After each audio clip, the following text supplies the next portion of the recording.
Hello, students. We hope you are absolutely fine. We have already uploaded two videos of branch accounting. Today, in this third video, we will start from the topic when the branch sell their goods at cash as well as on credit basis both. Let first have a 2 minute recap. Last two videos में हमने देखा कि जब कोई businessman अपने business को extend करना चाहता है और वो एक सिटी से निकल के दूसरे और सिटीज में मूव करना चाहता है या वो दूसरे कंट्रीज में भी अपने बिजनेस का एक्सपेंशन करना चाहता है, in that case he used to open his branches. Now if he want to maintain the control as well as to seek what is the exact position of the other branches, he used to prepare the branch accounts. And for that purpose, we are learning over here branch accounting. Okay, तो branch accounting ultimately क्या करता है, ये एक businessman को help करता है ये जानने के लिए कि उसकी किस ब्रांच से उसको कितना प्रॉफिट हो रहा है, कितना लॉस हो रहा है, या उसकी पर्टिकुलर किसी ब्रांच की क्या पोजीशन है. अगर उसको कोई सजेशंस उसको देने हैं तो that's all objective are satisfied by branch accounting. Next हमने देखा था कि हमारे कितनी तरह के ब्रांचेस होते हैं. Specially we are focusing on the type of branches based on accounting. वहां पे हमने 3 टाइप्स देखे थे, dependent, independent and the foreign. Dependent branch वो है जो अपनी हर एक्टिविटी के लिए किस पे डिपेंड होती है, हेड ऑफिस पे. इंडिपेंडेंट ब्रांच वो है जो कि पॉलिसीज, रूल्स एंड रेगुलेशन तो हेड ऑफिस के फॉलो करती है, बट कुछ एक्सटेंट तक उसको कुछ फ्रीनेस या फ्रीडम मिलती है. फॉरेन ब्रांच बेसिकली वो ब्रांचेस हैं जो कि head office beyond the domain of a nation अपना ओपन करता है. सबसे पहले हम लोगों ने स्टार्ट किया था डिपेंडेंट ब्रांच. डिपेंडेंट ब्रांच की जब हम बात करते हैं तो वो 3 कैटेगरी में हमसे कहता है पढ़ने के लिए. द वेरी फर्स्ट वन, जब डिपेंडेंट ब्रांच अपने गुड्स को केवल किस पे सेल करती है, कैश बेसिस पे. दूसरा था जब वो कैश और क्रेडिट दोनों पे कर सकती है.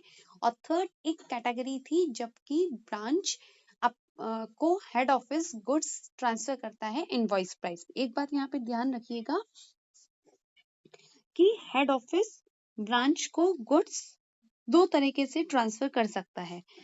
There are two bases. The first basis cost price and the second basis invoice price. ठीक है, तो ये तो हुआ कि हेड ऑफिस ब्रांच को गुड्स कितने तरीके से सेंड कर सकता है, कॉस्ट पे या इनवॉइस पे. कॉस्ट में माने जितनी उसकी कॉस्ट प्राइस होती है, अगर 100 का गुड है तो 100 में ही वो ट्रांसफर किया जा रहा है. इनवॉइस प्राइस मैंने आपको बताया था कि कॉस्ट प्राइस में हम कुछ परसेंटेज ऑफ प्रॉफिट को ऐड करते हैं और फिर वो जो प्राइस हमारा आएगा cost plus profit, that is invoice price, उस पे गुड्स ट्रांसफर किए जाते हैं. दूसरा, जब हम बात करते हैं ब्रांच की, तो ब्रांच अपने गुड्स को कैश में भी सेल कर सकता है और कैश और क्रेडिट दोनों पे भी सेल कर सकता है. ठीक है, आगे चलेंगे. सबसे पहले हम डिपेंडेंट ब्रांच की बात कर रहे हैं और डिपेंडेंट ब्रांच के अकाउंट्स को रिकॉर्ड करने के हमारे पास 4 मेथड्स थे. Debtor system method, stock and debtor, wholesale branch system and final account. सबसे पहले हम कौन सा कर रहे हैं, डेटर सिस्टम. डेटर सिस्टम कब यूज होता है, when the size of branch is small. Basically main हम ये मेथड तब यूज करते हैं, यहाँ पे केवल हेड ऑफिस हर ब्रांच का एक अकाउंट बनाता है, कौन सा, branch account, and which is of the nature of nominal account. ठीक है, and with the help of this account the head office is able to know the profit or loss earned by a particular branch. Now मैंने फिर आपको बताया था, सबसे पहले हमने जो कल टॉपिक कंप्लीट किया था कि अगर हेड ऑफिस ब्रांच को गुड्स किस पे देगा, कॉस्ट प्राइस पे, पहली बात. और ब्रांच जो सेल कर रही है वो गुड्स केवल किस पे कर रही है, कैश प्राइस पे, कैश बेसिस पे, है ना, कोई उधार का चक्कर नहीं है. सिंपल किस पे सेल हो रहा है, गुड कैश पे सेल हो रहा है. क्लियर, उसकी हमने एंट्रीज देखी थी, हमने उसके ऊपर बेस्ड एक सिंपल क्वेश्चन भी कल किया था. नाउ आगे मूव करते हैं. अब देखिए कंडीशन कौन सी चल रही है, again I am telling you कि हेड ऑफिस ब्रांच को गुड्स ट्रांसफर करता है कॉस्ट प्राइस पे. ठीक है। उसके दो कैटेगरी हैं और वो कैटेगरी पहली हमने कल कौन सी कर ली है, या अपने प्रीवियस वीडियो में हमने कौन सी कर ली है, जब ब्रांच केवल गुड्स किस पे सेल करता है, कैश पे। आज हम देख रहे हैं जब ब्रांच अपने गुड्स को क्रेडिट पे भी सेल करता है तो क्या होगा। देखिए, जब ब्रांच अपने गुड्स को क्रेडिट पे सेल करेगा तो ऑब्वियसली आपके डेटर्स इंक्रीज हो जाएंगे, ठीक है। तो you have to prepare 4 entries. Debtors की मेन आपकी कितनी एंट्री आएंगी, 4 एंट्री आएंगी। एक, आपके ओपनिंग डेटर कितने थे, माने जो प्रीवियस ईयर से कैरी फॉरवर्ड होंगे। एक, आपके क्लोजिंग डेटर कितने हैं। एक, आपने जो डेटर्स को गुड सेल करा था उसके अगेंस्ट में उनसे हमें पैसा कितना मिला है, कैश कितना रिसीव हुआ है। और एक हमारा होता है कि अगर उन्होंने कैश ना देके हमें क्या दिया है, बिल दिया है, तो बिल रिसीवेबल की। तो मेन देयर आर 4 एंट्रीज। एक आपका ओपनिंग डेटर हो गया, एक आपका क्लोजिंग डेटर हो गया, एक आपका कैश रिसीव फ्रॉम डेटर हो गया, और एक आपका बिल रिसीवेबल हो गया। Is that clear? तो अल्टीमेटली दे आर 4 एंट्रीज। देखिए ये 4 एंट्रीज हैं भी यहाँ पे। एक आपकी ओपनिंग बैलेंस ऑफ डेटर की, क्लोजिंग बैलेंस ऑफ डेटर का, नेक्स्ट आपका receiving cash from debtor, and the last one is receipt of bill receivable from the debtor by the branch. ठीक है, 4 एंट्रीज हो गई। अच्छा देखो, इसकी बेसिस पे हम क्या बना सकते हैं, नेक्स्ट हमारा है डेटर अकाउंट। और बेसिकली आप एक चीज ध्यान रखेंगे कि जब आप क्वेश्चन सॉल्व करेंगे और क्वेश्चन कहता है कि ब्रांच अपने गुड्स को क्रेडिट पे भी सेल करता है, I will suggest you that you have to prepare the branch debtor account. क्योंकि मान लीजिए आपके पास कोई भी एक चीज अगर डेटर से रिलेटेड मिसिंग है, ओपनिंग डेटर हो गया, क्लोजिंग डेटर हो गया, या फिर कैश रिसीव फ्रॉम डेटर हो गया, तीनों में से कुछ भी अगर मिसिंग होगा, जब आप ये डेटर अकाउंट बना रहे होगे, you will get as your balancing figure. Is that clear? So if the branch sell the goods on the credit basis, it is to be suggested that you have to prepare the branch debtors account. कैसे बनेगा उसका format मैंने बिल्कुल आपको simple they दिया है।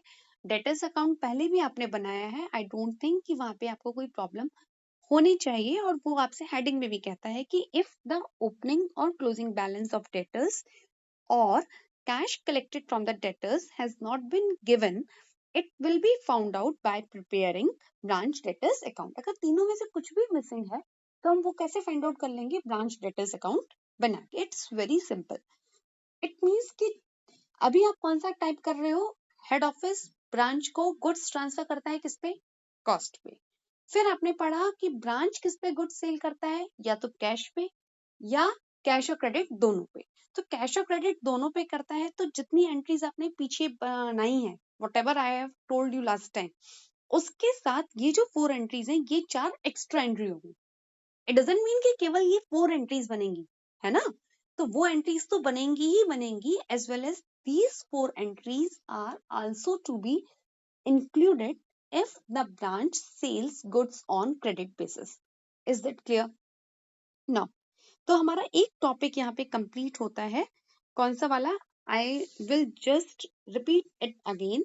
Head office transfer goods to the branch at cost price, okay, और branch use to sell the goods at cash basis and cash plus credit basis. ठीक है, तो एक ये टॉपिक हमारा कंप्लीट हुआ। Next we proceed on the third topic, जहां पे वो कहता है कि हेड ऑफिस ब्रांच को गुड्स ट्रांसफर करता है कौन से बेसिस पे, इनवॉइस प्राइस मेथड से, है ना। अभी हमने कौन सा करा, कॉस्ट प्राइस, अब किस पे आ गए, इनवॉइस प्राइस। आपको मैं याद दिला दूं, क्या बताया था मैंने आपको कि कॉस्ट कितनी है, 100 रुपीज, उसमें सपोज आपने अपना 20%, 25% क्या ऐड कर लिया, प्रॉफिट एलिमेंट। ठीक है, तो 100 रुपए की क्या हो गई, कॉस्ट, ओके। 25 मैंने आपसे कहा, सपोज आपने क्या ऐड करा, प्रॉफिट, तो आपकी सेल प्राइस, या जिसको हम यहाँ पे क्या कहते हैं, इनवॉइस प्राइस, वो कितना हो गया, 125। तो अब हेड ऑफिस किस पे ट्रांसफर कर रहा है, कॉस्ट पे नहीं, 100 रुपए पे नहीं कर रहा, किस पे कर रहा है, 125 पे। दूसरी बात, जो आपका ब्रांच है वो गुड्स दोनों पे कर सकती है, कैश पे भी सेल कर सकती है और क्रेडिट पे भी सेल कर सकती है, तो वो तो सेम रहेगा कि कैश पे और क्रेडिट पे। जो नया कॉन्सेप्ट अब आप पढ़ रहे हो वो अब किस रेस्पेक्ट में चेंज हुआ, कि हेड ऑफिस अपने गुड्स किस पे ट्रांसफर करता है, ऑन द इनवॉइस प्राइस। जब इनवॉइस प्राइस पे ट्रांसफर करता है तो ब्रांच अकाउंट बनाने के आपके पास ये 4 मेथड्स होते हैं, बट जो सबसे इंपॉर्टेंट है और सबसे ज्यादा यूज किया जाता है that is the invoice price method. That's why I will discuss this topic over here. Okay now, अच्छा अब देखिए एक चीज, जब आप इनवॉइस प्राइस मेथड करेंगे तो इनवॉइस प्राइस मेथड में क्या करना है आपको, आपने जो गुड्स ट्रांसफर करे, माने हेड ऑफिस ने जो ब्रांच को गुड्स ट्रांसफर करे, वो गुड्स में उसने प्रॉफिट एलिमेंट ऐड किया, है ना। जैसे मैंने आपसे कहा कि 100 का सामान कितने में दिया उसने, 125 में, तो 25 रुपए का उसने क्या ऐड करा हुआ है उसमें, प्रॉफिट एलिमेंट। अगर हेड ऑफिस ब्रांच अकाउंट क्यों बना रहा है, because he want to know the true picture. अब ट्रू पिक्चर तो आपने, आपकी अगर देखा जाए खुद से ही नहीं है। अगर आप 100 का सामान 125 में दे रहे हो, देन हाउ कैन यू जज कि what is the real picture, what is the real amount of profit is earn by a particular branch. तो जब हेड ऑफिस अपने यहाँ अकाउंट बनाएगा ब्रांच का, तो वो अपनी रियल पिक्चर जानना चाहेगा। तो रियल पिक्चर जानने के लिए वो उसमें से वो जो प्रॉफिट एलिमेंट था 25 रुपए का, वो क्या कर देगा, माइनस कर देगा। ठीक है भाई, हमने 100 का सामान 125 में भेजा, वो तो ब्रांच को पता है, लेकिन आई नो ना, if I am a head office then I know कि मेरा सामान वो एग्जैक्टली कितने का है, 100 रुपए का। तो मैं सबसे पहले क्या करूंगी कि वो 25 रुपए माइनस कर दूंगी, है ना। तो जिससे कि मैं 125 की जगह किस पे आ जाऊं, real position that is ₹100। Very it's very simple and I thought कि नाउ यू अंडरस्टैंड। दूसरी बात, ये जो 100 और 125 का कॉन्सेप्ट है केवल किस में लगेगा, गुड्स में, क्योंकि जो आपके गुड्स हैं वही तो ट्रांसफर हो रहे हैं। 100 रुपए का सामान कितने में ट्रांसफर हो रहा है, 125 में। It means that you have to make the adjustment at 4 places. कौन कौन सी वो 4 जगह होंगी, देखो, एक तो स्टॉक की बात हो रही है, तो एक तो आपका हो गया ओपनिंग स्टॉक, पहली बात। एक आपका हो गया क्लोजिंग स्टॉक, सेकंड। दूसरा हो गया गुड्स, सॉरी थर्ड हो गया आपका गुड्स सेंड टू ब्रांच, और फोर्थ हो गया goods return by branch, goods return by branch. तो केवल 4 प्लेसेस हैं where you have to make the adjustment. Opening stock में एडजस्टमेंट करोगे, माने जहां जहां स्टॉक आएगा, तो स्टॉक कहाँ आएगा, opening stock, closing stock, goods sent to branch and goods return by branch. इसी को लेके देखो ये 4 एडजस्टमेंट एंट्रीज हैं जो आपको करनी होंगी। वो कहता भी आपसे, देखिए ये एडजस्टमेंट वैल्यू एक कहाँ पे हो रही है, सबसे पहला ओपनिंग स्टॉक, दूसरा कहाँ पे हो रहा है, गुड्स सप्लाइड का, तीसरा किसका हो रहा है, क्लोजिंग स्टॉक, और फोर्थ किसका हो रहा है, रिटर्न का। क्लियर। तो ये 4 एंट्रीज और एक्स्ट्रा बनेंगी प्रीवियस एंट्री के साथ, माने कैश वाली एंट्री हो गई, फिर डेटर वाली एंट्री हो गई अगर उधार पे भी सेल करेगा, और अगर इनवॉइस पे सेल करेगा, माने कि हेड ऑफिस ब्रांच को अगर इनवॉइस पे ट्रांसफर करेगा गुड्स, तो ये 4 एंट्रीज और ऐड हो जाएंगी। Is that okay. नाउ अब आता है कि ये जो एडजस्टमेंट है हम करेंगे कैसे। For that purpose I will post an another video, क्योंकि नेक्स्ट वीडियो में हम क्लियरली केवल उस टॉपिक पे डिस्कस करेंगे। आई थॉट यहाँ तक का आपको क्लियर हो गया होगा। सबसे पहले हमने ब्रांच अकाउंटिंग देखा, उसके बाद हम वहां पे डिपेंडेंट, इंडिपेंडेंट और फॉरेन ब्रांच हमने टाइप्स पढ़ने हैं। अभी हम कौन सा देख रहे हैं, डिपेंडेंट ब्रांच। डिपेंडेंट ब्रांच का कौन सा देख रहे हैं, डेटर सिस्टम मेथड। फिर हमने देखा पहला case, head office goods transfer करता है किस पे, कॉस्ट बेसिस पे, कॉस्ट प्राइस पे, और जो आपका ब्रांच है वो गुड्स या तो केवल कैश पे सेल करता है तो एंट्रीज क्या होंगी, क्रेडिट पे करता है तो 4 एंट्री और एक्स्ट्रा बनाना है। फिर हमने देखा अगर हेड ऑफिस ब्रांच को गुड्स किस पे ट्रांसफर करता है, इनवॉइस प्राइस पे, तो वहां पे हमें स्टॉक में एडजस्टमेंट करनी होगी, और उस एडजस्टमेंट करने के लिए आपको 4 एक्स्ट्रा ये एंट्रीज और बनानी होगी। एडजस्टमेंट कैसे करेंगे वो numerical portion we will discuss in our next video. Okay, okay students, goodbye.